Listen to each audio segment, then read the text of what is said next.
بسم اللہ الرحمن الرحیم۔ دیکھنے اور سننے والوں کو السلام علیکم۔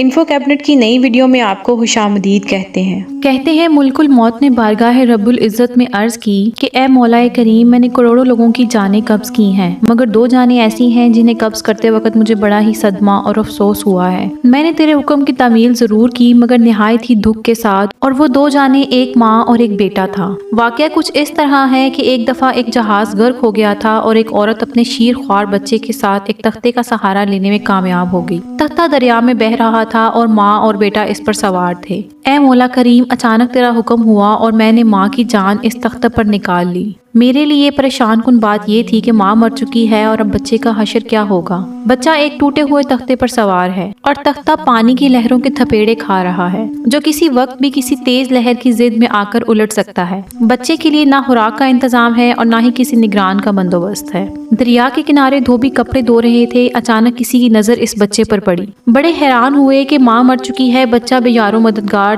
تختہ پر زندہ سلامت موجود ہے۔ وہ لوگ اس بچے کو اپنے سردار کے پاس لے گئے۔ سردار بیچارہ بے اولاد تھا۔ سردار کا خوبصورت بچہ دیکھ کر اس پر دل آ گیا تھا اور سردار نے بچے کو اپنی نگرانی میں لے کر اسے اپنا بیٹا بنا لیا۔ یہ بچہ 8-9 سال کی عمر کا تھا کہ اپنے ساتھی بچوں کے ساتھ کھیل رہا تھا۔ اتنے میں بادشاہ وقت کی سواری کی آمد کا شور اٹھا۔ سب لوگ ادھر ادھر بھاگ گئے مگر بچہ سڑک پر اکیلا کھڑا رہا۔ بادشاہ کی سواری گزر گئی، اس کے پیچھے اس کا عملہ پیدل آ رہا تھا۔ ان میں سے ایک سپاہی کو راستے میں سے ایک سرمے کی پڑیا مل گئی۔ اتفاق سے اس سپاہی کی نظر بہت کمزور تھی اور سرمے کی اسے بہت ضرورت تھی، لہٰذا اس نے وہ سرما بحفاظت اپنے پاس رکھ لیا اور آنکھوں میں لگانے سے پہلے اسے خیال آیا کہ یہ سرما کوئی تکلیف نہ پہنچائے، لگانے سے پہلے کسی دوسرے شخص پر آزما لینا چاہیے۔ قریب ہی وہ بچہ کھڑا تھا، اس نے اس بچے پر آزمانا چاہا۔ بچے نے سرما اپنی آنکھوں میں لگا لیا، مگر جوں ہی سرما اس نے اپنی آنکھوں میں لگایا، اسے زمین کی تہہ میں موجود چیزیں نظر آنے لگیں۔ اس نے دیکھا کہ زمین کے اندر بہت سے خزانے پوشیدہ ہیں۔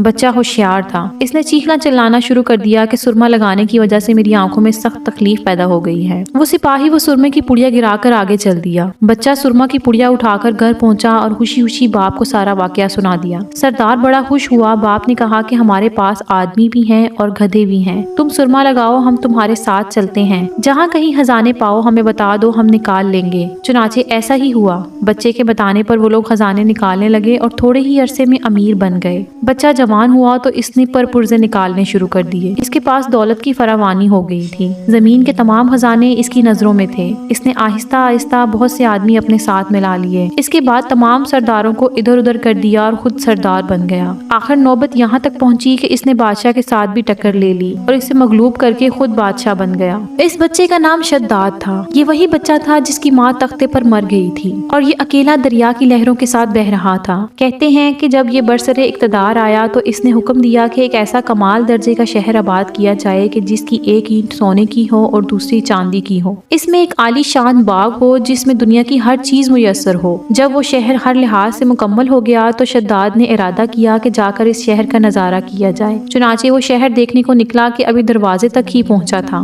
کہ ملک الموت کو حکم ہوا کہ اس نے وہیں اس کی روح قبض کر لی۔ اس سے اتنا موقع بھی نہ دیا کہ اپنے بے مثال باغ کو ایک نظر دیکھ سکتا۔ ملک الموت نے کہا کہ اے مولا کریم، اس شخص کی روح قبض کرتے وقت مجھے نہایت ہی صدمہ پہنچا کہ وہ شخص جو ہر چیز تیار کر کے اسے دیکھ بھی نہ سکا۔ اللہ تعالیٰ نے فرمایا کہ یہ وہی بچہ ہے جس کی ماں تختہ پر مر گئی تھی، اس پر تجھے ترس آیا تھا اور اس بچے نے بڑے ہو کر نافرمانی کی، خدا کے حکم سے بغاوت کی اور سرکشی اختیار کی، مگر ہم نے اسے خود ساختہ جنت میں قدم رکھنے کی مہلت تک نہ دی، اسے باہر ہی ہلاک کر دیا۔ اسی جنت کے بارے میں مشہور ہے کہ وہ دنیا میں موجود ہے مگر انسانوں کی نظروں سے اوجھل ہے۔ امیر معاویہ رضی اللہ تعالیٰ عنہ کے زمانے میں ایک صحابی کا اونٹ گم ہو گیا تھا اور وہ اونٹ کی تلاش میں کہیں اس علاقے میں جا نکلا۔ اللہ تعالیٰ نے اسے وہ سب کچھ دکھلا دیا تھا۔ وہ صحابی وہاں کی کوئی نشانی بھی ساتھ لایا تھا۔ اس صحابی نے یہ واقعہ امیر معاویہ رضی اللہ تعالیٰ عنہ کے پاس بیان کیا۔ انہوں نے کافی تلاش کرایا مگر کسی کو وہ جنت نہ ملی کیونکہ اسے اللہ تعالیٰ نے پوشیدہ کر دیا تھا۔ مجھے اجازت دیجیے، آئندہ ایک نئی ویڈیو کے ساتھ آپ کی خدمت میں حاضر ہوں گی۔ اللہ پاک آپ کا حافظ و نگہبان۔